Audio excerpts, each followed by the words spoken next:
Au moment où ma femme m'a repoussé lors de la fête de son entreprise, j'ai su que notre mariage était terminé. Non pas à cause du rejet physique, bien que cela m'ait fait un mal de chien. Mais à cause du sourire satisfait, sur le visage de sa sœur Lindsay, alors qu'elle regardait la scène se dérouler. Ne me touche pas, John, a sifflé Marissa, assez fort pour que la moitié du bar l'entende. La fête annuelle de son cabinet d'architecture battait son plein. Tout en luminaires chromés et murs de briques apparentes. Le genre d'endroit branché en centre-ville, où une bière coûte 12 € et où tout le monde fait semblant d'apprécier. Avant de plonger plus profondément dans cette histoire, j'ai une petite demande. S'il vous plaît, abonnez-vous, laissez un j'aime, commentez, et cliquez sur ce bouton pour booster la chaîne, afin que plus de personnes puissent découvrir ces incroyables histoires Reddit. J'avais seulement essayé de passer mon bras autour de sa taille. Un geste simple, entre mari et femme. Au lieu de cela, elle avait reculé comme si je l'avais giflé. Me faisant trébucher en arrière, contre une table de cocktail. Bon sang, Marissa, ai-je marmonné, en retrouvant mon équilibre. Qu'est-ce qui te prend? Mais elle se détournait déjà. Ses cheveux blonds parfaitement coiffés, accrochant l'éclairage industriel, alors qu'elle rejoignait son associé, Scott, près du bar. Scott le beau gosse, comme j'avais commencé à l'appeler dans ma tête. La trentaine, costume hors de prix. Le genre de type qui utilisait probablement du gel pour les cheveux, qui coûtait plus cher que mon budget course de la semaine. Lindsay est apparue à mes côtés, comme si elle avait attendu ce moment. Mauvaise soirée, a-t-elle demandé. Mais il y avait autre chose dans sa voix. De l'anticipation, peut-être? J'ai forcé un sourire, regardant ma femme rire, de quelque chose que Scott lui murmurait à l'oreille. La dernière, en fait. Cela a attiré l'attention de Lindsay. Ses yeux sombres, si différents des yeux bleus de Marissa. Bien qu'elles partagent les mêmes pommettes saillantes. Se sont légèrement plissés. Qu'est-ce que tu veux dire? Avant que je puisse répondre, j'ai aperçu la main de Marissa, posée sur l'avant-bras de Scott. Pas un effleurement désinvolte. Quelque chose d'intime, de possessif. La façon dont elle me touchait, à l'époque où nous étions heureux. À l'époque, où elle ne tressaillait pas, chaque fois que je m'approchais d'elle. J'ai besoin de prendre l'air, ai-je dit, en me frayant un chemin à travers la foule, vers la sortie. La nuit d'octobre était fraîche.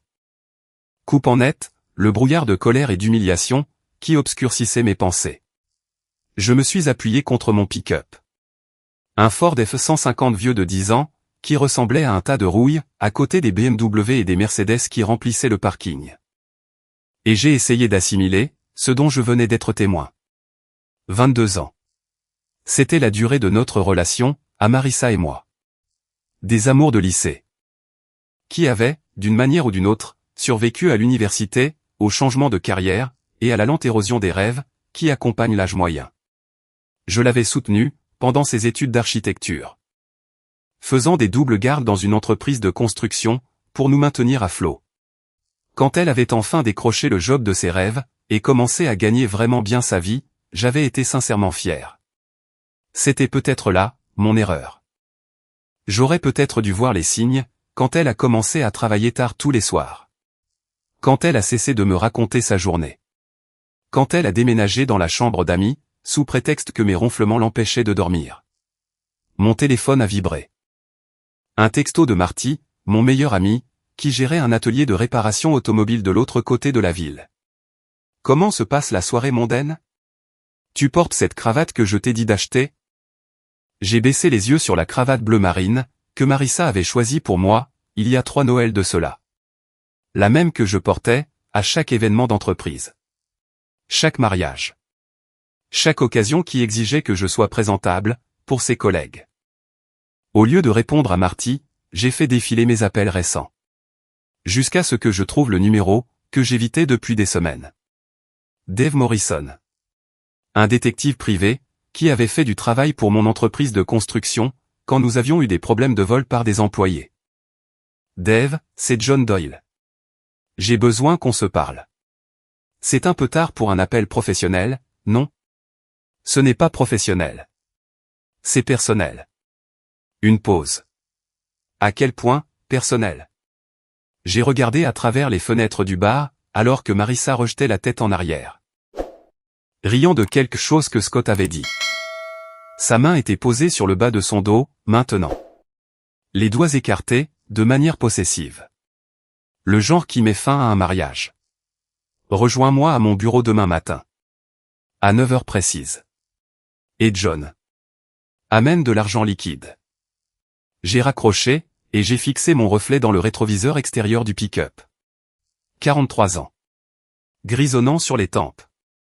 Des rides de rire, qui s'étaient transformées en rides d'inquiétude, en cours de route. Quand étais-je devenu, le genre d'homme avec lequel ma femme, avait honte d'être vue? La porte du bar s'est ouverte. Et Lindsay est sortie. Croisant les bras, contre le froid.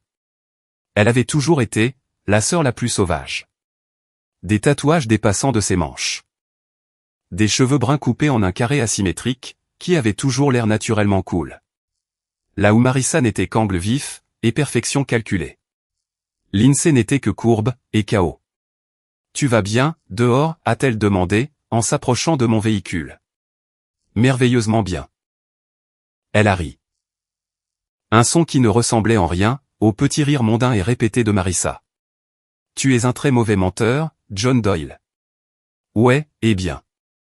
J'apprends que ce n'est pas toujours une mauvaise chose. Lindsay a étudié mon visage, dans le faible éclairage du parking.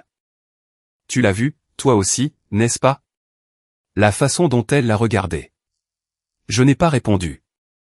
Mais je n'en avais pas besoin. Lindsay avait toujours été perspicace, même enfant. 3 ans plus jeune que Marissa, mais toujours celle qui voyait à travers les façades polies de la famille. Elle est différente, ces derniers temps, a poursuivi Lindsay. Distante. Même avec moi. Quand est-ce que ça a commencé, ai-je demandé. Me surprenant moi-même avec cette question. La distance, ou la liaison? Le mot, flottait entre nous, comme une arme chargée. Liaison. Je tournais autour dans ma tête depuis des semaines. Mais l'entendre prononcer à haute voix, le rendait réel. Les deux. Lindsay s'est appuyée contre mon pick-up. Assez près, pour que je puisse sentir son parfum. Quelque chose de chaud, et d'épicé. Rien à voir, avec les senteurs florales onéreuses de Marissa. La distance a commencé il y a environ 6 mois. À peu près au moment où Scott a rejoint le cabinet en tant qu'associé. La liaison? Elle a haussé les épaules. C'est plus récent. Peut-être 2 mois. Comment le sais-tu? Parce qu'elle avait l'habitude de tout me raconter. Chaque dispute que vous aviez. Chaque problème au travail.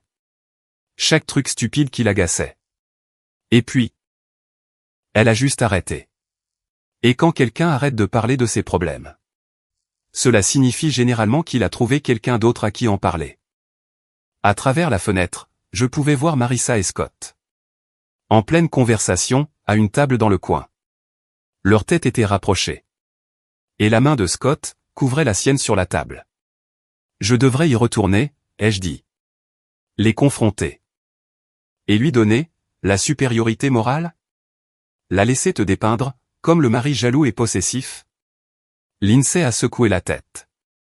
Marissa a toujours été douée, pour jouer la victime. Ne lui donne pas de munitions. Alors, qu'est-ce que tu suggères? Faire semblant, de ne rien savoir? Lindsay est restée silencieuse pendant un long moment. Fixant l'enseigne au néon du bar. Tu sais ce qu'elle disait de toi, à l'époque où vous sortiez ensemble? J'ai secoué la tête. Elle disait que tu étais trop gentil. Trop confiant. Elle s'inquiétait vraiment, que d'autres femmes profitent de toi. Parce que tu voyais toujours le meilleur chez les gens. Le rire de Lindsay était amer. C'est drôle comme les choses changent. Peut-être que j'aurais dû être moins confiant. Peut-être qu'elle aurait dû être plus reconnaissante. La porte du bar s'est de nouveau ouverte. Et un groupe de collègues de Marissa s'est déversé dehors, riant et discutant, en se dirigeant vers leur voiture. J'en reconnaissais la plupart. Des personnes avec qui j'avais fait la conversation, lors de barbecues d'entreprise, et de fêtes de fin d'année. Des personnes, qui étaient probablement au courant de sa liaison, bien avant moi. Je devrais y aller, ai-je dit, en sortant mes clés de ma poche. John. La main de Lindsay a touché mon bras, m'arrêtant. Quoi que tu penses faire. Sois intelligent. Marissa n'est plus la même personne que tu as épousée. Elle est plus dure, maintenant. Plus calculatrice. Si tu l'attaques de front, elle te détruira. J'ai regardé sa main sur mon bras. Puis, son visage. Dans la lumière au néon, elle paraissait plus jeune que ses 37 ans. Vulnérable, d'une manière que Marissa ne l'avait pas été depuis des années. Pourquoi tu me dis ça? Parce que tu mérites mieux. Tu as toujours mérité mieux. Avant que je puisse répondre. Elle repartait vers le bar. Me laissant seul avec mes pensées. Et la certitude grandissante que mon mariage ne pouvait plus être sauvé. J'ai conduit vers la maison, à travers des rues désertes. L'esprit bouillonnant de possibilités. Confrontation. Thérapie de couple. Divorce. Chaque option donnait l'impression de sauter d'une falaise en territoire inconnu. Notre maison était plongée dans l'obscurité quand je me suis garé dans l'allée. Une modeste maison coloniale à 2 étages, dans un quartier de classe moyenne. Rien à voir avec le loft épuré du centre-ville que Marissa lorgnait dans les magazines immobiliers. Elle avait qualifié notre maison de « pittoresque » en parlant à ses collègues. Et j'avais fait semblant de ne pas entendre la condescendance dans sa voix. À l'intérieur, je me suis versé une bonne dose de bourbon. Et je me suis assis dans mon fauteuil inclinable. Le seul meuble que Marissa n'avait pas remplacé lors de sa phase de redécoration, l'année dernière. La maison semblait différente maintenant. Comme un décor de théâtre, plutôt que comme un foyer. Tout était parfaitement arrangé. Rien ne dépassait. Aucune trace de la vie que nous avions construite ensemble. J'ai pensé aux mots de Dave Morrison. Amène de l'argent liquide. Combien cela coûtait-il de confirmer ses pires soupçons? Combien pour documenter la fin de tout ce que l'on croyait savoir sur sa propre vie? Mon téléphone a vibré. Un texto de Marissa. Je reste chez l'INSEE ce soir. Trop de vin pour conduire. J'ai fixé le message en sachant que c'était un mensonge. L'INSEE était au bar quand j'étais parti, et elle était parfaitement sobre. Ce qui signifiait que Marissa était ailleurs. Avec quelqu'un d'autre. J'ai fini mon bourbon, et je suis monté dans notre chambre. Son côté du lit était déjà froid. Les draps tirés et tendus, de cette façon qui disait qu'elle n'avait pas prévu de rentrer. Dans le tiroir de sa table de nuit, enfoui sous de vieux magazines et des câbles de charge. J'ai trouvé ce que je cherchais. Un deuxième téléphone. Un iPhone que je n'avais jamais vu auparavant.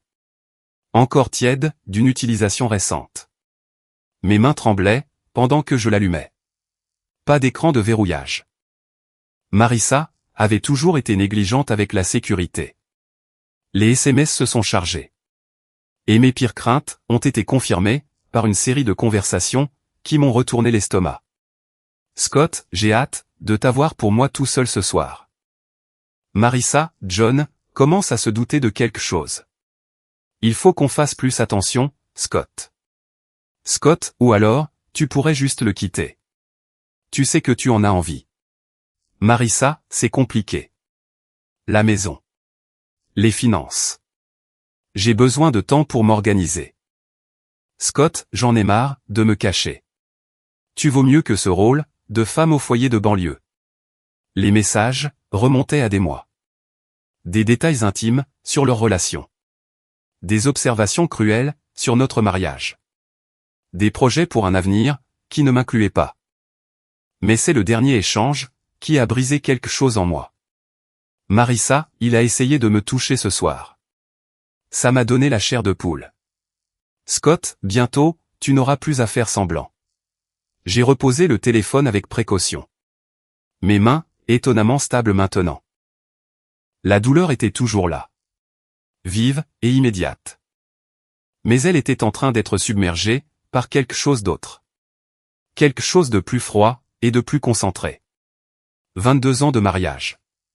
22 ans à soutenir ses rêves, à faire des sacrifices. À être le mari fiable, pendant qu'elle gravissait les échelons de l'échelle sociale. Et c'était ainsi que ça se terminait. Avec des téléphones secrets, des rires cruels, et des plans échafaudés dans mon dos. J'ai regardé autour de notre chambre, faisant l'inventaire. Sa boîte à bijoux sur la commode. Les vêtements hors de prix dans son dressing. Les photos encadrées de nous, lors d'époques plus heureuses. Qui semblaient maintenant être les preuves d'un mensonge dans lequel je vivais. Mais je n'allais pas être la victime, dans cette histoire. Plus maintenant. J'ai remis le téléphone exactement là où je l'avais trouvé. Et je suis allé à mon ordinateur. Si Marissa voulait jouer à des jeux, j'allais lui montrer à quoi ressemblait une vraie partie. Le bureau de Dave Morrison sentait le café rassis et les rêves brisés. Situé au-dessus d'un prêteur sur gage, du mauvais côté du centre-ville. C'était exactement ce qu'on pouvait attendre d'un détective privé qui faisait sa publicité sur des bancs d'arrêt de bus et qui acceptait les paiements en espèces. Les affaires d'adultère, c'est mon gagne-pain, a déclaré Dave. Se penchant en arrière, dans une chaise qui grinçait à chaque mouvement. C'était un homme mince, d'une 50aine d'années. Avec le genre de visage buriné, qui suggérait qu'il avait vu beaucoup trop, des pires pulsions de l'humanité. La question est: qu'est-ce que vous voulez accomplir? J'ai fait glisser une enveloppe, sur son bureau. 5 000 € en espèces, retirés de mon compte personnel. De l'argent, que j'économisais pour acheter un bateau de pêche. Je veux des preuves. Des photos. Des documents. Tout ce qu'il faudra pour montrer qu'elle m'a trompé. Et ensuite? Vous prévoyez de divorcer? Je prévois de m'assurer qu'elle n'aura pas l'occasion de jouer la victime, quand je le ferai. Dave a ouvert l'enveloppe. Et a compté les billets, avec une efficacité professionnelle. Votre femme travaille chez Henderson et Associates, c'est bien ça? Le cabinet d'architecture en centre-ville. Vous connaissez? Je sais que Scott Randall a une réputation. Ce n'est pas la première fois qu'il mélange les affaires avec le plaisir. Dave a sorti un bloc-notes jaune, et a commencé à prendre des notes. Parlez-moi de leurs emplois du temps. Quand sont-ils ensemble? Où vont-ils? Avez-vous remarqué des schémas répétitifs? Pendant l'heure qui a suivi, j'ai exposé tout ce que j'avais observé au cours des derniers mois. Les soirées tardives au bureau. Les visites de chantier le week-end, impossible à vérifier. La façon dont Marissa avait commencé à s'habiller différemment. Acheter de la nouvelle lingerie, qu'elle ne portait jamais avec moi. Elle a un deuxième téléphone, ai-je ajouté. Un iPhone. Probablement un téléphone jetable. Elle le garde dans sa table de nuit. Les sourcils de Dave se sont levés. Vous l'avez fouillé? Une fois. Hier soir. Après la fête, où elle m'a clairement fait comprendre qu'elle ne voulait pas que je la touche. Qu'avez-vous trouvé? J'ai raconté les SMS. Observant l'expression de Dave devenir de plus en plus intéressé à chaque détail. Quand j'ai eu fini, il a hoché la tête, avec approbation. Elle est brouillonne. Trop confiante. Ça joue en notre faveur. Il a tapoté son stylo contre le bloc-notes. Je peux avoir des preuves préliminaires d'ici une semaine. Une documentation complète d'ici 2. Mais je dois vous demander. Êtes-vous sûr de vouloir vous engager sur cette voie? Parfois, il vaut mieux ne pas connaître les détails. Je connais déjà les détails. J'ai juste besoin de preuves que d'autres personnes croiront. Dave a étudié mon visage pendant un long moment. Vous ne prévoyez rien de stupide, j'espère? Parce que je ne travaille pas avec des clients qui... Rien d'illégal, les jeux interrompus. Je veux juste m'assurer que lorsque ce mariage se terminera, tout le monde sache qu'il a vraiment détruit. Ça me va. Dave s'est levé, a marché jusqu'à un classeur, et a sorti un contrat type. Je vais avoir besoin que vous signiez ça. Contrat de mission, clause de confidentialité. Les protections juridiques habituelles. Pendant que je signais les papiers, Dave a continué à parler. La sœur de votre femme. Lindsay. C'est bien ça? Elle est au courant de tout ça. Elle s'en doute. Pourquoi? Ça pourrait être utile d'avoir quelqu'un de l'intérieur. Quelqu'un qui peut confirmer les emplois du temps. Surprendre des conversations. Les membres de la famille voient des choses qui échappent aux étrangers. J'ai repensé à la main de Lindsay sur mon bras, la nuit précédente. À la façon dont elle m'avait regardé, avec quelque chose qui aurait pu être de la compassion. Ou quelque chose de totalement différent. J'y réfléchirai. n'y réfléchissez pas trop longtemps. D'après mon expérience, les infidèles deviennent imprudents quand ils pensent qu'on ne les observe pas. Mais ils deviennent vite paranoïaques dès qu'ils soupçonnent une surveillance. J'ai quitté le bureau de Dave avec un mélange d'impatience et d'appréhension. L'enquête était lancée, maintenant. Ce qui signifiait qu'il n'y avait plus de retour en arrière possible.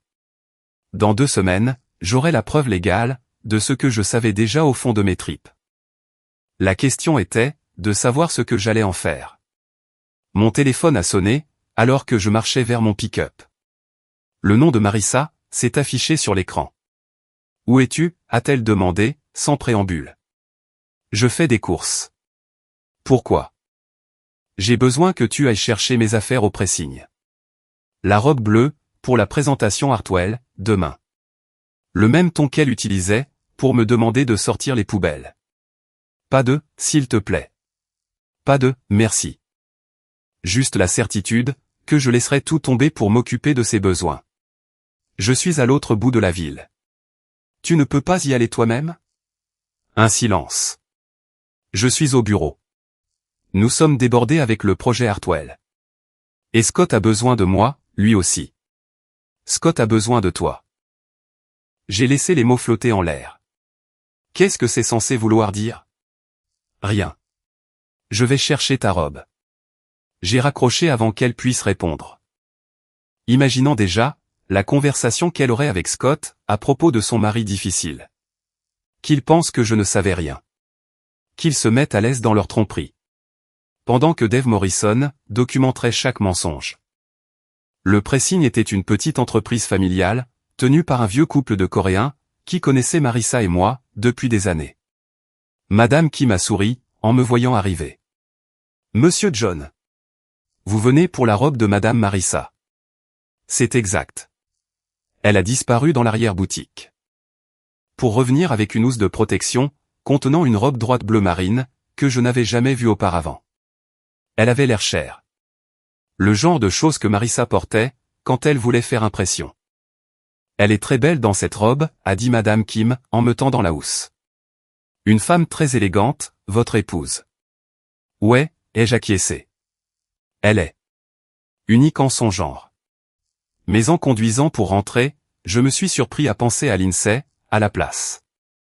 À son allure, dans sa simple robe noire lors de la fête.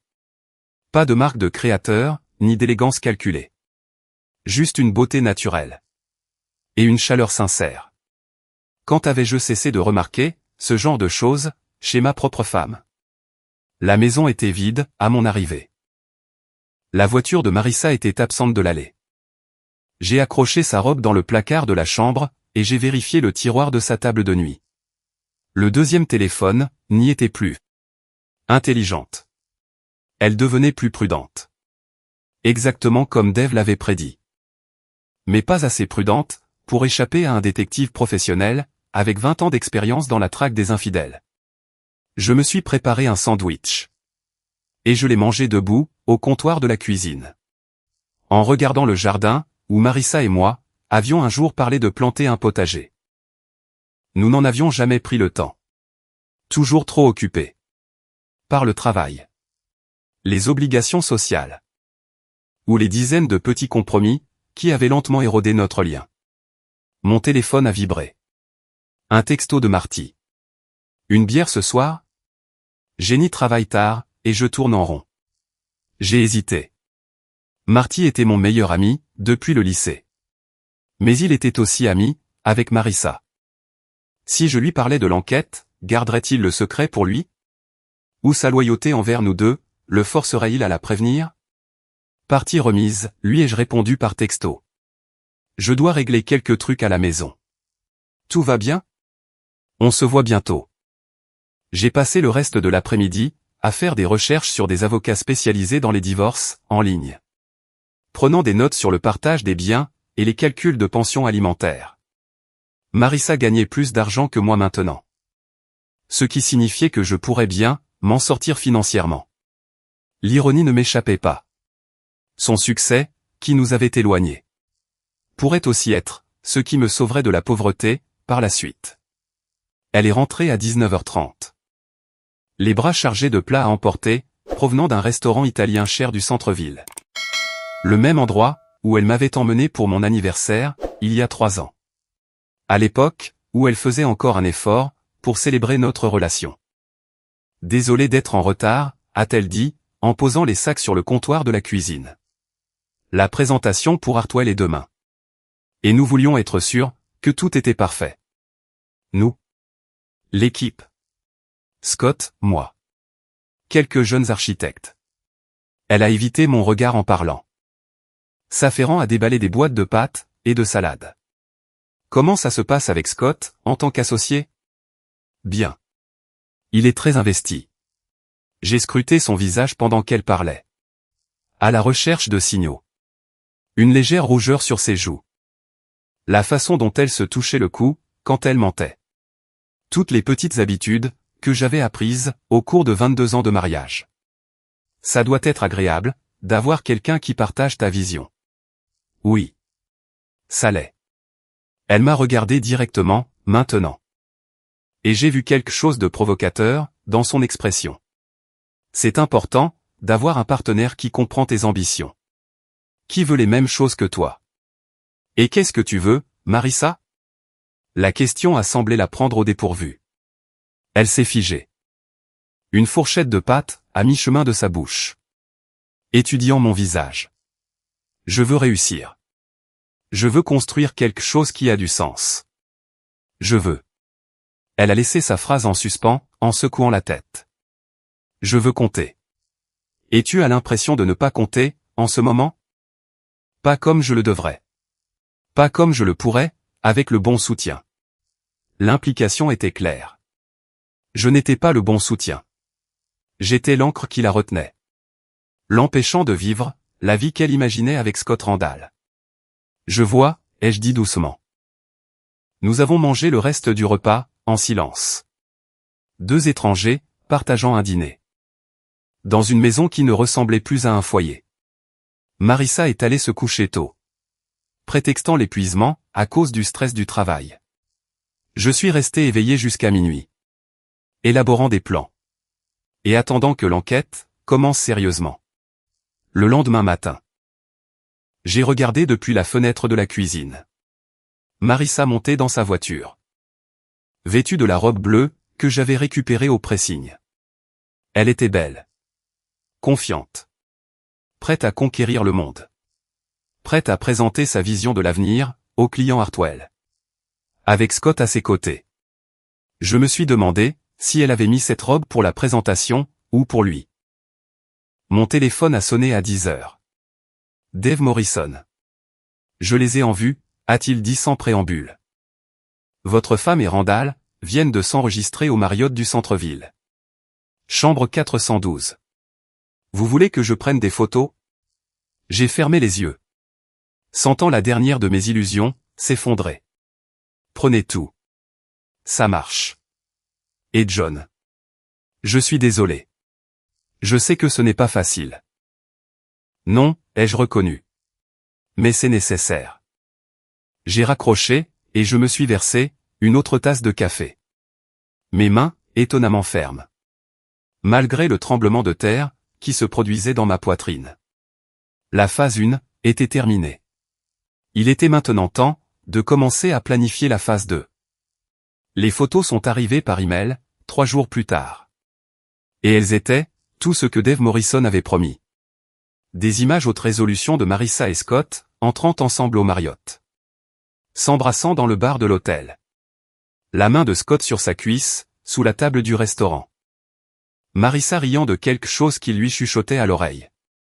Le visage radieux, d'une sorte de bonheur que je ne lui avais pas vu depuis des années. Mais c'est la dernière photo, qui a brisé quelque chose de fondamental en moi. Marissa et Scott, sur le balcon de la chambre d'hôtel. Elle, les bras autour de son cou. Tous les deux, nus à partir de la taille. Sur le même balcon, où nous avions séjourné, pour notre 15e anniversaire de mariage. À l'époque, où elle faisait encore semblant de m'aimer. J'ai imprimé les photos sur mon ordinateur, à la maison. Les mains tremblantes de rage. Et d'autres choses. De soulagement, peut-être. Parce que l'incertitude était enfin terminée. Fini de me demander si j'étais paranoïaque ou si je m'imaginais des choses. Fini de lui trouver des excuses pour son comportement. Ou de me blâmer moi-même pour notre mariage qui s'effondrait. Mon téléphone a sonné. Le nom de Lindsay, sur l'écran. Et, a-t-elle dit. La voix, inhabituellement éteinte. Tu es occupé? J'ai besoin de parler à quelqu'un. Qu'est-ce qui ne va pas? C'est au sujet de Marissa. Est-ce que je peux passer? 20 minutes plus tard, Lindsay était assise à la table de ma cuisine. Ses cheveux bruns, tirés en une queue de cheval en bataille. Portant un jean et un pull, qui la faisaient paraître plus jeune que ses 37 ans. Elle avait pleuré. J'ai réalisé. Ses yeux étaient cernés de rouge. Et elle n'arrêtait pas de tortiller, un mouchoir en papier entre ses doigts. Elle m'a tout dit, a commencé Lindsay, sans préambule. Pour Scott. Pour la liaison. J'ai posé une tasse de café devant elle. Mon expression soigneusement neutre. Qu'est-ce qu'elle a dit? Qu'elle est amoureuse de lui. Qu'elle est malheureuse depuis des années. Et qu'elle a enfin trouvé quelqu'un, qui la rend heureuse. Lindsay a levé les yeux vers moi. Les yeux brillants de larmes refoulées. Elle m'a demandé, de l'aider à trouver un moyen, de te quitter. Et qu'est-ce que tu lui as répondu? Je lui ai dit qu'elle était en train de faire la plus grosse erreur de sa vie. Lindsay a entouré la tasse de café, de ses mains. Fixant le liquide sombre. Elle a changé, John. Je ne sais pas quand c'est arrivé. Mais elle n'est plus la sœur, avec qui j'ai grandi. Elle est devenue cette personne froide. Calculatrice. Qui ne se soucie que de son statut. Et de son argent. Et d'impressionner des gens, qui n'en valent pas la peine. Les gens changent. Pas comme ça. Pas aussi complètement. Lindsay a levé les yeux vers moi à nouveau. Elle parlait de toi, comme si tu étais un fardeau, qu'elle traînait. Comme si 22 ans de mariage, ne signifiaient rien. J'ai sorti l'enveloppe Kraft contenant les photos de Dave. Et je l'ai posée sur la table, entre nous. Elle n'a pas tort sur un point. Le mariage est terminé. Lindsay a fixé l'enveloppe, comme si elle allait exploser. Qu'est-ce que c'est? Des preuves.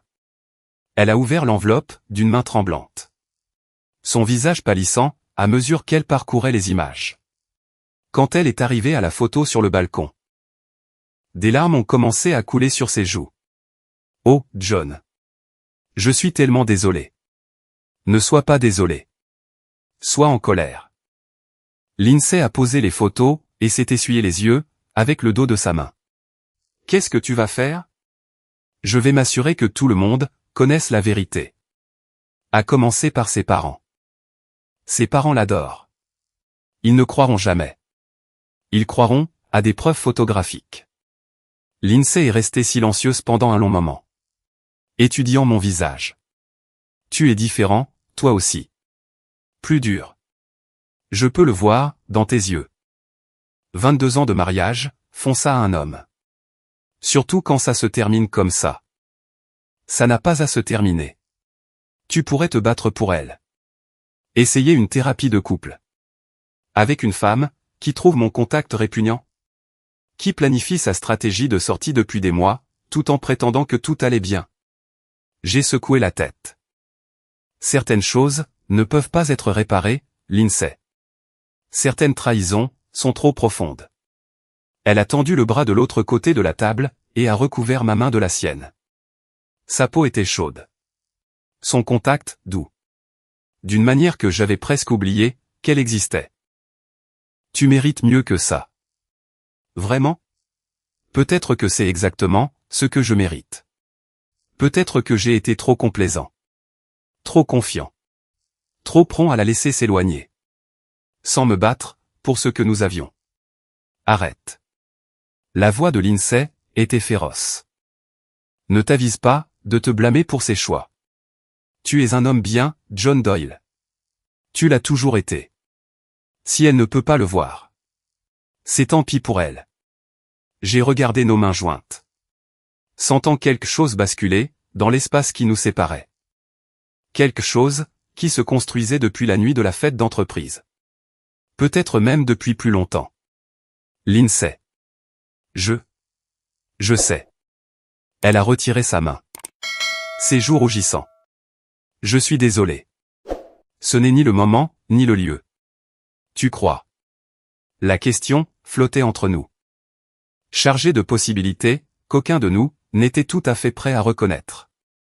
Lindsay s'est levée brusquement, faisant les 100 pas jusqu'à la fenêtre de la cuisine. C'est ma sœur. Malgré tout. C'est toujours ma sœur. Et c'est toujours ta femme, pour le moment. Je sais. Lindsay s'est tournée vers moi. L'expression partagée. De quoi as-tu besoin, de ma part? De la vérité. Quand elle te demandera de l'aider à planifier son départ. Je veux le savoir. Quand elle te parlera de son avenir avec Scott. Je veux des détails. Quand elle commencera à déplacer de l'argent. Ou à prendre des dispositions. Tu veux que je l'espionne. Je veux que tu te protèges. Parce que quand tout ça éclatera, elle rejettera la faute sur tout le monde sauf elle-même. Et les membres de la famille font des boucs émissaires très pratiques. Lindsay a réfléchi à ça. Son regard dérivant à nouveau vers les photos éparpillées sur la table. Elle croit vraiment qu'elle va s'en tirer comme ça, n'est-ce pas? Qu'elle pourra juste s'en aller et recommencer à zéro avec Scott. Comme si les 22 dernières années n'avaient jamais existé. C'est exactement ce qu'elle pense. Alors, elle a oublié à qui elle a affaire. Le sourire de Lindsay était acéré. Presque prédateur. Tu es peut-être trop gentil pour ton propre bien, John. Mais tu n'es pas stupide. Et tu n'es certainement pas faible. Non, ai-je reconnu. Je ne le suis pas, ce soir-là. Marissa est encore rentrée tard. Pleine d'excuses.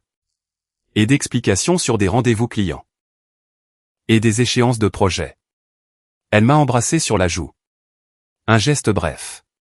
Expéditif. Qui ressemblait à un mensonge contre ma peau. Puis elle a disparu à l'étage pour se doucher. J'ai écouté l'eau couler.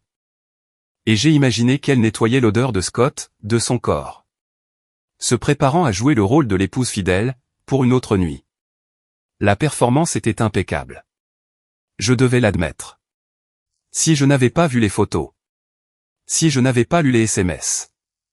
J'aurais pu croire à son numéro, indéfiniment. Mon téléphone a vibré. Un texto de Dave Morrison.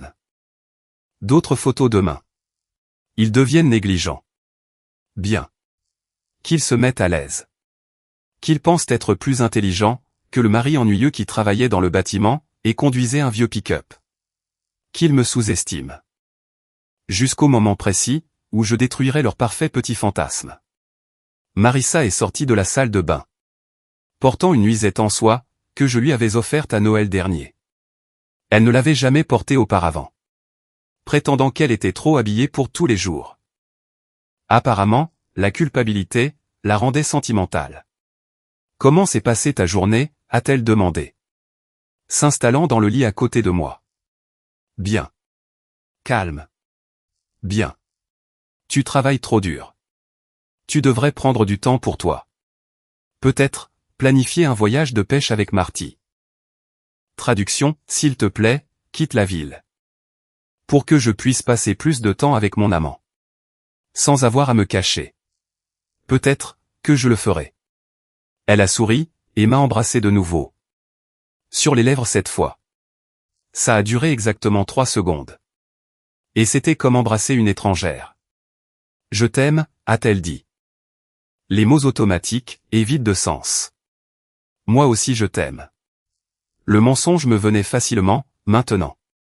Nous étions tous les deux, des acteurs dans une pièce à laquelle nous ne croyions plus. Faisant semblant. Jusqu'à ce que l'un de nous trouve le courage de faire tomber le rideau. Mais je ne comptais pas me contenter de faire tomber le rideau. J'avais l'intention de brûler le théâtre tout entier. J'ai attendu que la respiration de Marissa se régularise à côté de moi. Puis je me suis glissé hors du lit, et je suis allé à mon ordinateur. Le rapport préliminaire de Dave était déjà dans ma boîte mail. Avec une chronologie détaillée de la liaison. Et des relevés financiers montrant la tendance de Scott. à sortir avec ses associés commerciales, pour ensuite les jeter. Marissa n'était pas sa première victime. Elle n'était même pas sa deuxième. Scott Randall avait l'habitude de séduire des femmes qui réussissaient, d'utiliser leurs ressources pour faire avancer sa carrière, puis de passer à la prochaine opportunité. La seule différence, c'est que cette fois, il avait choisi une femme mariée, avec des actifs qui valaient la peine de se battre. J'ai passé les 2 heures suivantes à faire des recherches sur la législation du divorce et les stratégies de protection des actifs. Au moment où je suis finalement retourné me coucher, j'avais un plan pour m'assurer que Marissa obtienne exactement ce qu'elle méritait. Et rien de plus. Le lendemain matin, elle était partie avant mon réveil, ne laissant qu'un mot à propos d'une réunion matinale avec un client. Et un bisou au rouge à lèvres sur le miroir de la salle de bain, qui sonnait comme une moquerie. J'ai appelé mon travail pour me porter malade. Et j'ai conduit jusqu'à l'appartement de Lindsay, de l'autre côté de la ville. Elle m'a ouvert la porte, en pantalon de yoga et pull oversize. Les cheveux encore en bataille après la nuit de sommeil. « John. Qu'est-ce que tu fais là? J'ai besoin de ton aide. » Elle s'est effacée pour me laisser entrer. Et je me suis retrouvé dans un espace qui était tout ce que notre maison n'était pas chaleureux. Habité. Rempli de livres et de plantes. Et de cette sorte de chaos confortable, qui vient du fait d'apprécier réellement son chez-soi. Un café, a-t-elle proposé. S'il te plaît. Pendant qu'elle s'affairait dans la cuisine, j'ai étudié les photographies qui couvraient son réfrigérateur. Des photos de famille, principalement, dont plusieurs de Marissa et moi, lors de périodes plus heureuses. Sur l'une d'elles, nous rions de quelque chose hors du cadre. Mon bras autour de sa taille. Sa tête posée contre mon épaule. Nous avions l'air de 2 personnes qui s'appréciaient vraiment. C'était quand ça, a demandé Lindsay, en suivant mon regard. La fête pour ton anniversaire, il y a 3 ans. Tu te souviens? On l'a fait dans ce restaurant, au bord du lac. Vous étiez si heureux ce soir-là, tous les 2. Ouais. Eh bien. Les choses changent. Lindsay m'a tendu un mug de café. Et s'est installée sur le canapé, à côté de moi. De quel genre d'aide as-tu besoin? Le genre qui pourrait endommager définitivement ta relation avec ta sœur. Elle est restée silencieuse un moment, étudiant mon visage. Dis-moi ce que tu as en tête. Je pense que Marissa a pris l'habitude de nous mentir, à tous les 2. Je pense qu'elle se croit plus intelligente que tout le monde autour d'elle, y compris le mari qu'elle prévoit de jeter. Et je pense qu'il est temps qu'elle découvre le contraire. Tu veux te venger? Je veux obtenir justice. Il y a une différence. Lindsay a replié ses jambes sous elle, entourant son mug de café de ses mains. Qu'est-ce que tu voudrais que je fasse? Être mes yeux et mes oreilles. Me dire quand elle prévoit d'agir. Quand elle rencontre des avocats. Quand elle déplace de l'argent. M'aider à garder un coup d'avance sur elle. Et en retour? En retour. Quand tout ça sera terminé. Et que la poussière sera retombée. Tu sauras que tu étais du bon côté. Du côté qui privilégie l'honnêteté et la loyauté, plutôt que l'ambition et l'égoïsme. Lindsay est restée silencieuse pendant un long moment, fixant son café, comme s'il contenait des réponses à des questions qu'elle n'était pas sûre de vouloir poser. Elle m'a appelé hier, a-t-elle finalement dit. Elle m'a demandé de déjeuner avec elle aujourd'hui. Elle veut discuter d'affaires familiales. Traduction, elle veut commencer à construire son discours. Pour expliquer pourquoi le divorce est entièrement de ma faute. Probablement. Alors. Qu'est-ce que tu vas lui dire? Lindsay a levé les yeux vers moi. Ses yeux sombres, fixes et déterminés. Je vais lui dire que je l'écoute. Et ensuite, je te raconterai tout ce qu'elle a dit. Même si ça lui fait du mal. Surtout, si ça lui fait du mal. Parce que peut-être, si elle fait face à de vraies conséquences pour une fois dans sa vie, elle se souviendra de qui elle était avant. Avant de devenir cette personne, que je ne reconnais plus. J'ai tendu le bras, et j'ai pressé sa main. Sentant la chaleur de sa peau. Et la force de sa poigne. Merci. Ne me remercie pas, tout de suite. Ça va devenir très moche. Avant que ça ne s'arrange. J'y compte bien. La collecte de renseignements de l'INSEE s'est avérée plus précieuse que je n'aurais osé l'espérer. Au cours de son déjeuner, dans un bistrot chic du centre-ville, Marissa avait étalé l'intégralité de sa stratégie de départ. Avec la confiance désinvolte de quelqu'un qui croyait avoir toutes les cartes en main. Elle prévoit de demander le divorce, le mois prochain, a rapporté l'INSEE ce soir-là. Assise en face de moi, à la table de ma cuisine. Elle a déjà consulté 3 avocats différents. Elle cherche celui qui sera le plus agressif sur le partage des biens. Et pour la maison, elle veut forcer une vente. Et partager les bénéfices à 50-50e.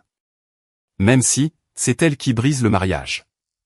La voix de l'INSEE était tendue de colère. Elle a même dit qu'elle méritait la moitié de tout. Parce qu'elle a investi 22 ans dans cette relation. Investi. J'ai laissé le mot rouler dans ma bouche. En goûtant l'amertume. Comme si j'étais une sorte de portefeuille d'action. Qui n'avait pas performé selon ses attentes. C'est encore pire. Elle prévoit de t'accuser de violence psychologique. Elle dit que tu as été contrôlant sur le plan psychologique. Et qu'elle avait peur de partir, à cause de ton caractère imprévisible. J'ai posé ma bière avec précaution. Mes mains, étonnamment stables. Malgré la rage qui montait, dans ma poitrine. Violence psychologique. Elle a documenté des incidents. En tenant un journal, de chaque dispute. De chaque fois où tu as haussé le ton. De chaque moment de tension, entre vous deux. Mais elle les édite. Se faisant passer pour la victime, dans chaque scénario. Et Scott? Où se situe-t-il, dans son plan magistral? L'expression de l'INSEE s'est assombrie. Ils prévoient d'emménager ensemble. Dès que le divorce sera finalisé.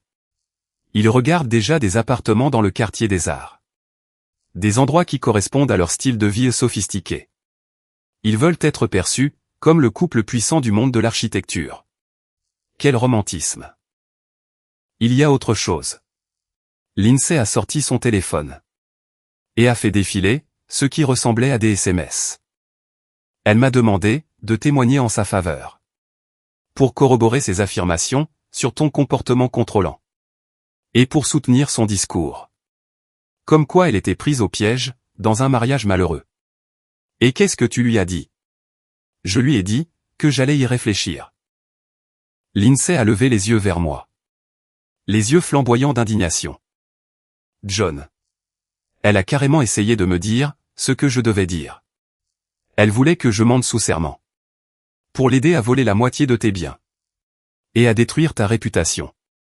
La cuisine a plongé dans le silence. À l'exception du bourdonnement du réfrigérateur. Et du bruit lointain de la circulation. J'ai pensé à la femme à l'étage. Probablement en train de s'envoyer des SMS avec Scott, sur leur avenir radieux ensemble. Complètement inconsciente, que son plan soigneusement élaboré était sur le point de s'effondrer, autour d'elle. Elle a oublié quelque chose d'important, ai-je fini par dire. Quoi donc? Je la connais, mieux que quiconque. Y compris ses faiblesses. L'INSEE s'est penché en avant. Intéressé. Comme Marissa a toujours eu besoin d'être la personne la plus intelligente de la pièce. C'est sa plus grande force. Et son défaut fatal. Elle ne peut pas résister à l'envie de frimer. Elle ne peut pas s'empêcher de se pavaner, quand elle pense qu'elle gagne. J'ai souri. Sentant quelque chose de froid, et de satisfait. S'installer dans ma poitrine. Elle va vouloir me confronter directement. Pour voir mon visage. Quand elle révélera à quel point, elle m'a complètement devancé. Tu crois qu'elle avouera? Je pense qu'elle fera encore mieux. Elle essaiera de me faire me sentir petit et stupide pour n'avoir rien vu venir. Elle voudra me faire mal. Me punir d'avoir été l'encre qui l'a retenu. De l'empêcher de vivre sa nouvelle vie glorieuse. Et quand elle le fera, je serai prêt. Nous avons passé l'heure suivante à planifier notre contre-stratégie. Lindsay continuerait à jouer le rôle de la sœur solidaire, tout en me fournissant des informations sur les mouvements de Marissa. Je maintiendrai ma façade de mari inconscient, pendant que Dave Morrison rassemblerait plus de preuves. Et que je préparerai ma propre offensive juridique. Il y a autre chose, a dit Lindsay, alors qu'elle se préparait à partir. Quelque chose que je ne devrais probablement pas te dire. Dis-le-moi, quand même. Elle a dit qu'elle ne t'avait jamais vraiment aimé. Qu'elle t'avait épousé parce que tu étais sûr et fiable. Mais qu'elle a toujours su qu'elle finirait par te dépasser. La voix de Lindsay était douce, pleine d'excuses. Elle a dit que rester avec toi, pendant tout ce temps, était la plus grosse erreur de sa vie. Les mots m'ont frappé, comme des coups physiques. Chacun d'eux trouvant sa cible, avec une précision chirurgicale. 22 ans de mariage, balayés comme une erreur. 2 décennies d'amour, de soutien et de rêves partagés. Réduits à un simple calcul sur la sécurité et la fiabilité. Je suis désolé, a murmuré Lindsay. Je n'aurais pas dû. Si. Tu as bien fait. J'avais besoin de l'entendre. Parce que maintenant, je sais exactement à qui j'ai affaire. Pas la femme que j'avais épousée. Pas même une étrangère. Mais quelque chose de pire. Quelqu'un qui m'avait activement méprisé, tout en faisant semblant de m'aimer. Quelqu'un qui avait planifié ma destruction. Tout en partageant mon lit. John. J'ai levé les yeux, pour trouver Lindsay, qui me regardait avec inquiétude. Ses yeux sombres, adoucis par une compassion que je ne méritais pas, je vais bien, ai-je dit. Et j'ai été surpris de découvrir que c'était vrai. La douleur était là. Vive. Et immédiate. Mais en dessous, il y avait quelque chose de plus dur. Et de plus utile. De la clarté. Tu vas, mieux que bien? Pour la première fois depuis des mois. Je sais exactement où j'en suis. Lindsay s'est rapprochée. Sa main, se levant pour toucher ma joue. Tu n'es pas obligé de traverser ça tout seul. Le moment s'est étiré entre nous. Chargé de possibilités. Et de dangers. Dans des mesures égales. Elle était belle. J'ai réalisé. Pas de la manière calculée de Marissa. Mais naturellement. Authentiquement. Et elle m'offrait quelque chose que je n'avais pas ressenti depuis des années. Le sentiment que quelqu'un se souciait réellement de mon bien-être. Lindsay. Je sais. Elle est ma sœur. Vous êtes encore mariés. Le timing est affreux. Sa main était toujours sur ma joue. Son pouce traçant une ligne le long de ma mâchoire. Mais je ne peux pas faire semblant de ne pas avoir de sentiments pour toi. J'en ai depuis des années. Pour être honnête. Des années. Depuis bien avant que toi et Marissa commenciez à avoir des problèmes. Depuis l'époque où je pensais que tu étais juste le type bien. Qui était beaucoup trop dévoué à ma sœur pour son propre bien. Elle a souri, d'un air triste. J'étais jalouse d'elle, tu sais. Pas pour ce qu'elle possédait. Mais parce qu'elle t'avait. Et qu'elle ne semblait pas l'apprécier à sa juste valeur. J'ai recouvert sa main avec la mienne. La gardant contre mon visage. C'est compliqué. Tout ce qui en vaut la peine est compliqué. Avant de pouvoir m'en dissuader. Je me suis penché, et je l'ai embrassé. C'était doux, au début. Hésitant. Plus une question qu'une affirmation. Mais quand elle a répondu à mon baiser. Ses bras, glissant autour de mon cou. C'est devenu tout autre chose. Quelque chose de désespéré. D'affamé. Et complètement différent des baisers superficiels que j'échangeais avec Marissa.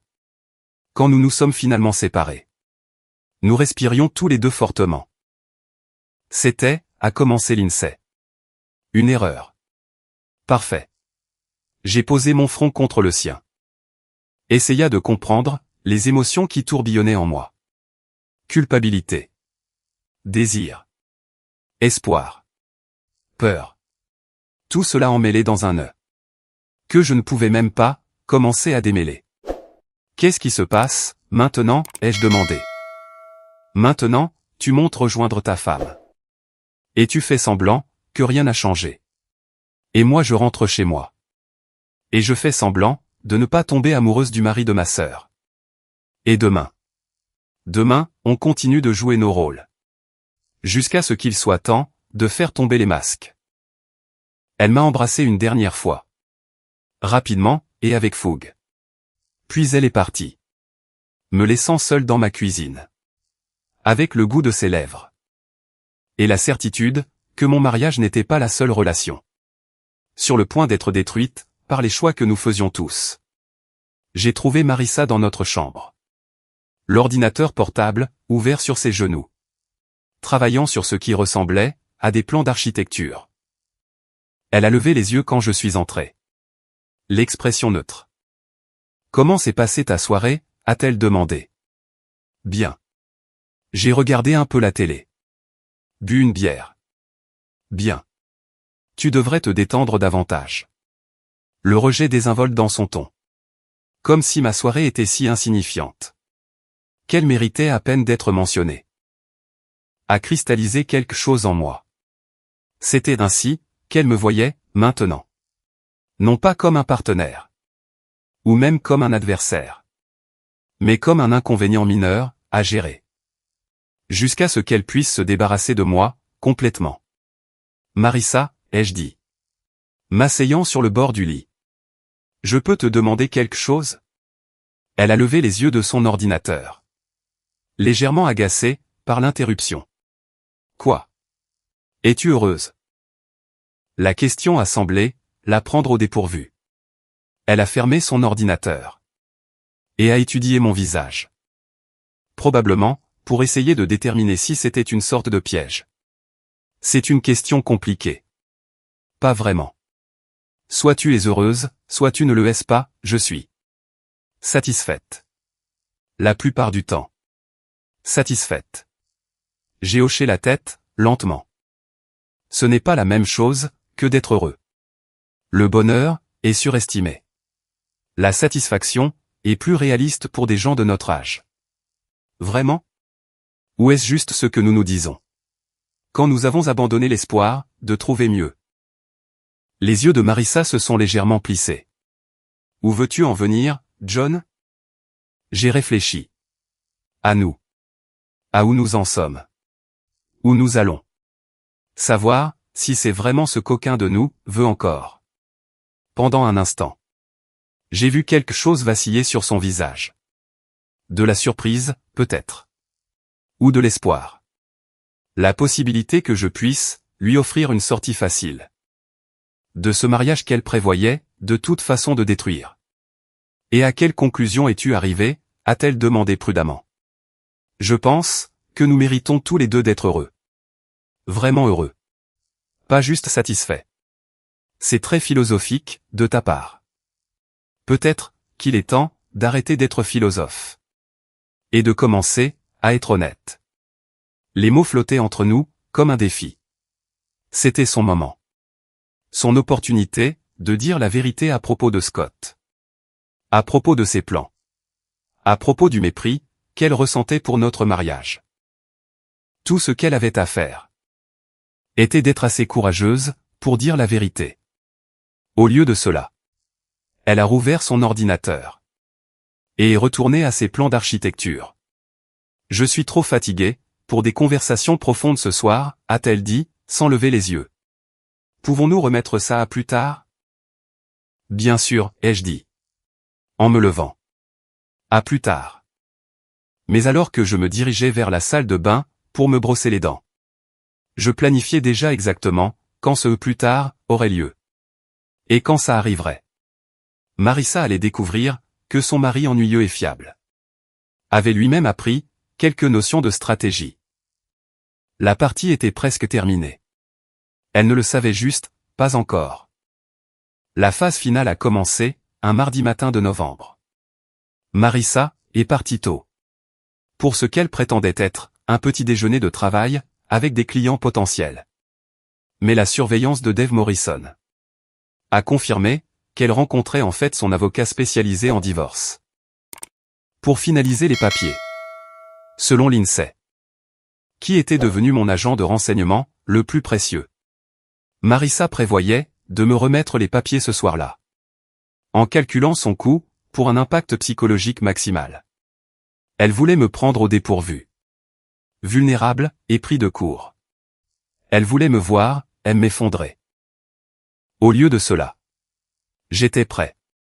J'avais posé ma journée. En disant à mon équipe que j'avais des affaires personnelles à régler. Dès 9 heures du matin. J'étais assis, dans le bureau de mon avocat. Pas un avocat de centre commercial. Mais Harrison Webb. L'un des avocats spécialisés en droit de la famille, les plus respectés de l'État. La provision m'avait coûté 15 000 €. De l'argent que j'avais discrètement déplacé. Depuis notre compte d'épargne commun. Au cours du mois écoulé. Monsieur Doyle, a dit Harrison. En examinant le dossier, que j'avais constitué avec l'aide de Dave Morrison. C'est tout à fait exhaustif. L'avocat de votre femme va être très surpris. C'est le but. Harrison était un homme mince d'une 60aine d'années. Avec des cheveux argentés. Et ce genre de confiance tranquille, qui vient du fait de gagner des affaires, que d'autres avocats ne voudraient pas toucher. Les murs de son bureau étaient couverts de diplômes de Harvard et de Yale. Ainsi que de photographies de lui, serrant la main de juges et de politiciens. Les preuves d'adultère sont solides, a-t-il continué. En feuilletant les photographies de Dave. Les dossiers financiers, montrant ses consultations secrètes, avec de multiples avocats. Démontrent une préméditation. Et ce journal qu'elle a tenu. Avec de fausses preuves d'abus, ai-je ajouté. Ma belle-sœur a photographié plusieurs pages. Avant que Marissa ne réalise qu'elle était surveillée. Tentative de fraude, dans une procédure de divorce. C'est une accusation grave. Harrison m'a regardé par-dessus ses lunettes de lecture. Êtes-vous sûr de vouloir aller jusqu'au bout avec ça? Parfois, un accord à l'amiable est moins dommageable pour toutes les personnes impliquées. Monsieur Webb. Ma femme a passé des mois à planifier de détruire ma réputation. De voler la moitié de mes biens. Et de me dépeindre comme un mari violent. Pour couvrir son propre adultère. Elle a recruté son amant, sa famille et ses amis. Dans un complot pour m'escroquer. Devant le tribunal de la famille. Je me suis penché en avant, sur ma chaise. Je ne veux pas d'un accord à l'amiable. Je veux que justice soit faite. La justice peut être coûteuse et compliquée. Laissez les gens penser qu'ils peuvent détruire votre vie sans conséquence. Ça l'est aussi. Harrison a souri. La première expression véritablement sincère que j'ai vue de lui, depuis mon entrée dans son bureau. Dans ce cas, offrons à votre femme la surprise de sa vie. Les documents ont été déposés à midi. Pendant que Marissa déjeunait avec Scott. Probablement en train de célébrer leur liberté imminente. Le clerc signifiait une demande reconventionnelle complète. Qui allait bouleverser son monde. Adultère. Fraude. Complot. Infliction intentionnelle de détresse émotionnelle. Je demandais la garde exclusive de nos actifs. Les frais d'avocat. Et des dommages et intérêts punitifs. Qui la laisserait, dans une situation bien pire, qu'avant notre mariage. Mais le dépôt légal n'était que le premier coup. La véritable vengeance nécessitait une touche plus personnelle. J'ai passé l'après-midi à passer des appels téléphoniques. Aux parents de Marissa. Qui méritaient de savoir pourquoi le mariage de leur fille prenait fin. À ses collègues du cabinet d'architecture. Qui devrait comprendre avec quel genre de personnes ils travaillaient. À nos amis communs. Qui avait le droit d'entendre la vérité. Avant que Marissa ne puisse broder sa version des faits. Chaque conversation a été difficile. Mais nécessaire. Je n'ai pas fait de commentaires. Ni enjolivé. J'ai simplement partagé les faits. Appuyés par des preuves photographiques. Qui parlaient d'elles-mêmes. Les réactions sont allées du choc, à la colère, à la déception. Mais personne n'a remis en question l'authenticité de ce que je leur montrais. À 16 heures. La réputation soigneusement construite de Marissa était en ruine. Lindsay a appelé, à 17h30.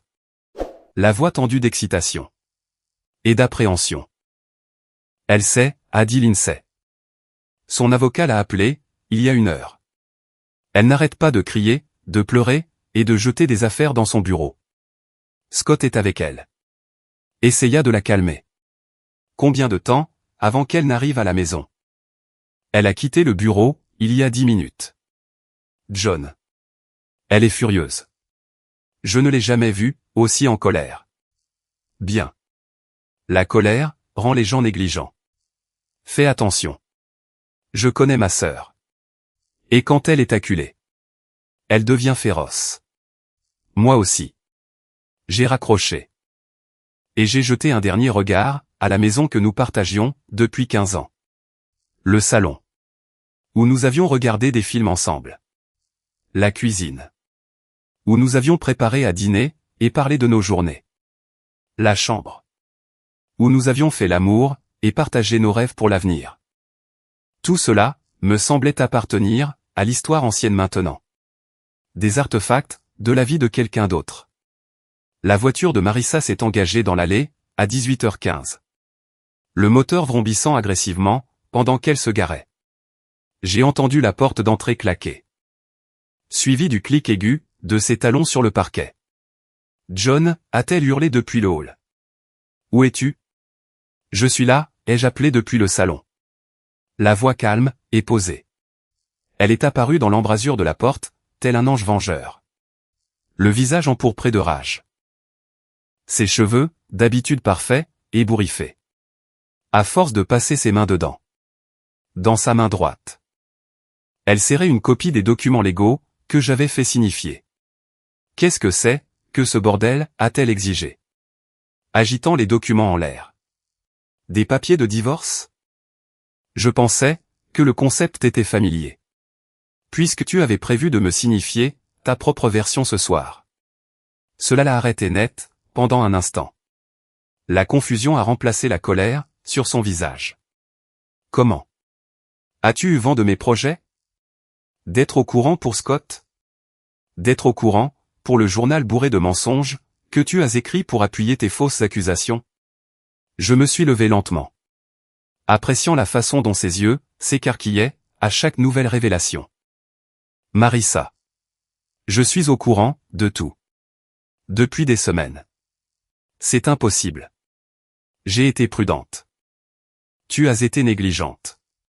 Pensais-tu vraiment, pouvoir mener une liaison, dans une petite ville? Sans que personne ne s'en aperçoive? Croyais-tu honnêtement pouvoir comploter contre moi pendant des mois? Sans que ça ne se sache. Elle s'est effondrée, dans le fauteuil en face de moi. L'esprit combatif la quittant temporairement.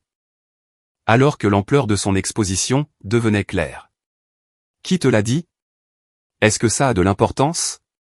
L'important, c'est que tout le monde, le sait maintenant. Tes parents. Tes collègues. Nos amis. Ils savent tous, qui tu es vraiment. Qui je suis, vraiment? La colère revenait. Sa voix s'élevant, jusqu'au cri. Je suis une femme, qui était piégée dans un mariage mort. Avec un homme qui ne m'a jamais comprise. N'a jamais soutenu mes rêves. Ne m'a jamais donné la vie, que je méritais. La vie que tu méritais.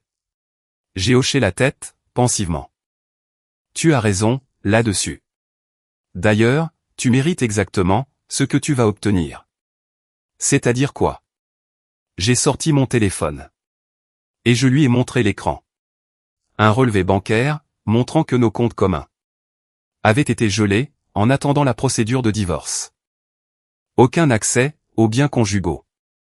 Jusqu'à ce que le tribunal détermine comment ils doivent être partagés. Compte tenu de ton adultère, et de ta tentative de fraude. Je suppose que ça, ne va pas jouer en ta faveur. Son visage, est devenu livide. Tu ne peux pas faire ça. C'est déjà fait. J'ai aussi fait changer les serrures de la maison. Que le tribunal m'a attribué. Comme propriété séparée temporaire. Tu devras trouver un autre endroit, où loger. C'est ma maison, aussi. C'était passé simple. Je me suis levé. Et je suis allé à la fenêtre. Regardant le quartier. Où nous avions prévu de vieillir ensemble. Tu sais ce qui est drôle, Marissa? Si tu avais juste été honnête avec moi. Si tu étais venu me voir, il y a 6 mois. En me disant que tu voulais divorcer. Je t'aurais probablement donné la moitié de tout. Sans me battre. Alors pourquoi? Parce que, tu ne voulais pas juste un divorce. Tu voulais, me détruire. Tu voulais me dépeindre comme le méchant. Pendant que tu partais vers le soleil couchant avec ton amant. En prenant la moitié de mes biens. Et en me laissant, avec une réputation de mari violent. Je me suis tourné, pour lui faire face. Tu voulais gagner. Pas juste partir. Et j'ai gagné. J'ai trouvé quelqu'un, qui m'aime. Qui m'apprécie. Scott. J'ai ri. Le son, dur, résonnant dans la pièce silencieuse. Tu ferais bien, de vérifier tes emails. Il y a environ 1 heure. Quelqu'un lui a envoyé. Des copies de toutes les preuves, de notre dossier de divorce. Ainsi que des informations, sur sa fâcheuse habitude. De séduire et de jeter, ses partenaires commerciaux. Apparemment.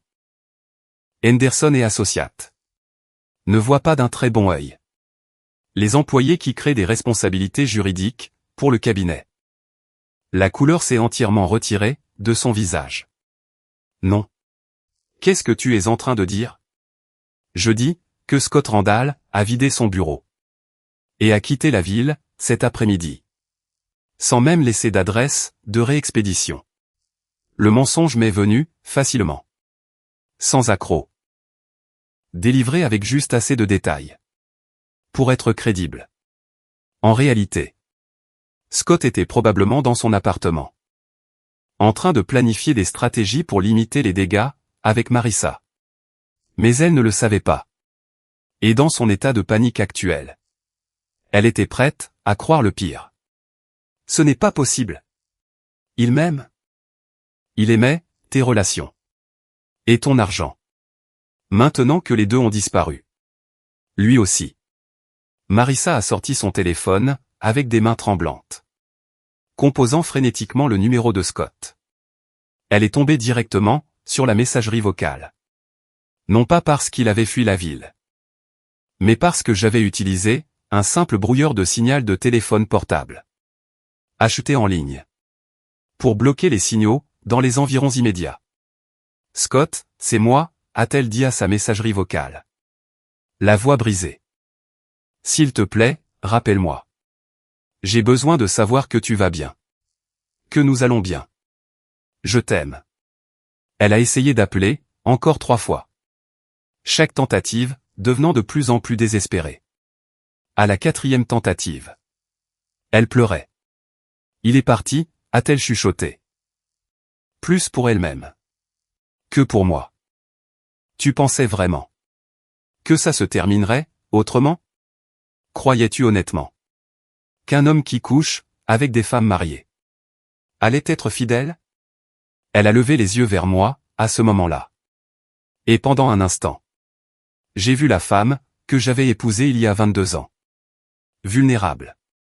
Effrayée. Réalisant, qu'elle avait fait une terrible erreur. Si elle s'était excusée, alors. Si elle avait montré, ne serait-ce qu'une once. De véritables remords. J'aurais pu, m'adoucir. Au lieu de cela.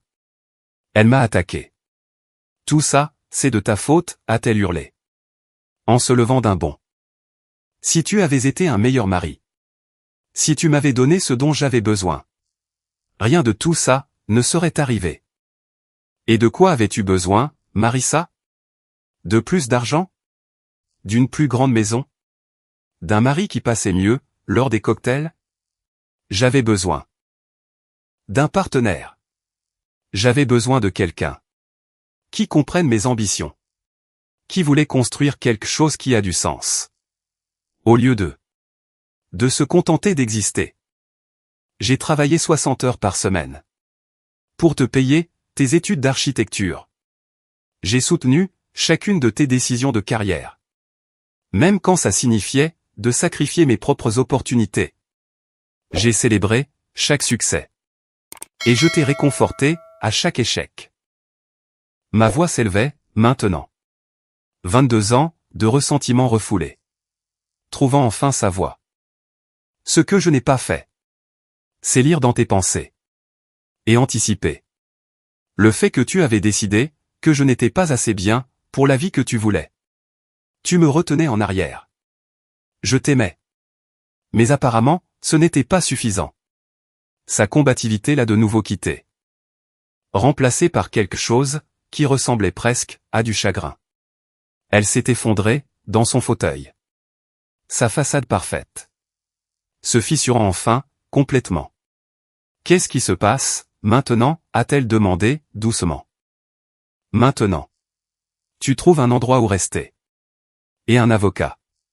Qui est spécialisé dans le contrôle des dégâts. Tu essaies de reconstruire ta carrière et ta réputation. À partir des morceaux, qu'il en restera, une fois que ce sera terminé. Et tu apprends à vivre. Avec les conséquences de tes choix. Et nous? Il n'y a pas de nous.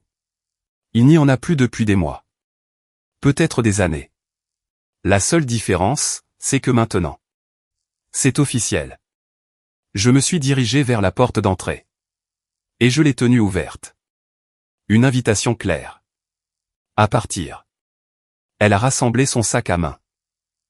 Et les documents légaux. Bougeant comme quelqu'un, hébété. Sur le seuil. Elle s'est retournée vers moi, une dernière fois. Je t'ai vraiment aimé, tu sais. Au début. Je sais. Moi aussi, je t'ai aimé. Et ce. Jusqu'à la fin. Elle a marché jusqu'à sa voiture.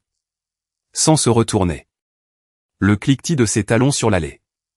Sonnant comme un compte à rebours, atteignant 0. Je l'ai regardé s'éloigner. Puis j'ai fermé la porte. Et éteint le brouilleur de signal. Mon téléphone a immédiatement vibré. Manquant d'appels. Et de textos. Scott essaya frénétiquement de me joindre. Après que ses appels vers Marissa eurent échoué. Lindsay. Voulant savoir si j'allais bien. Dave Morrison. M'informant qu'il avait réussi. À signifier les papiers à Scott, également. Mais je les ai tous ignorés. Et je me suis versé un bourbon. M'asseyant dans mon fauteuil inclinable. Et savourant le silence de ma maison vide. La vengeance était terminée. La réputation de Marissa était détruite. Ses comptes, gelés. Son amant, exposé comme un prédateur en série. Sa famille, montée contre elle. Elle survivrait. Les gens comme elle, survivent toujours. Mais elle ne sous-estimerait plus jamais l'homme qu'elle avait qualifié d'ennuyeux et de fiable. Quant à moi, j'étais enfin libre. Libre des mensonges. Des faux semblants. Et du lent poison d'un mariage qui était mort, il y a des années. Libre de découvrir qui j'étais. Quand je n'essayais pas d'être l'homme que Marissa voulait que je sois. Mon téléphone a sonné. Le nom de Lindsay, sur l'écran. C'est terminé, ai-je dit en décrochant. Est-ce que tu vas bien? Mieux que je ne l'ai été, depuis des années. Elle est dans mon appartement. Elle est brisée, John. Complètement brisée. Bien. Elle n'arrête pas de poser des questions sur Scott. Pourquoi, il ne répond pas à ses appels? J'ai souri. En me souvenant du brouilleur de signal. Et du mensonge, soigneusement construit. Sur le fait que Scott ait fui la ville. Peut-être que ses sentiments n'étaient pas aussi forts qu'elle le pensait. Peut-être. Lindsay a fait une pause. Et nous? Qu'est-ce qui se passe, entre nous, maintenant?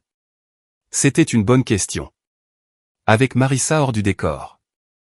Lindsay et moi, étions libres, d'explorer ce qui se construisait entre nous.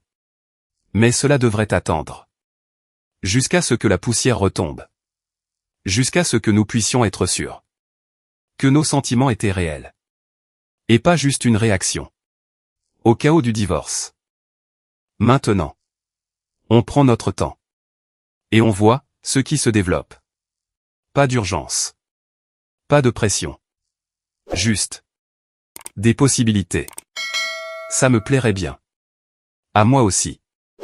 Après avoir raccroché.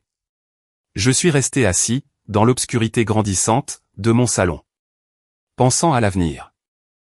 Pour la première fois depuis des mois. C'était incertain. Imprévu. Plein de variables, que je ne pouvais pas contrôler.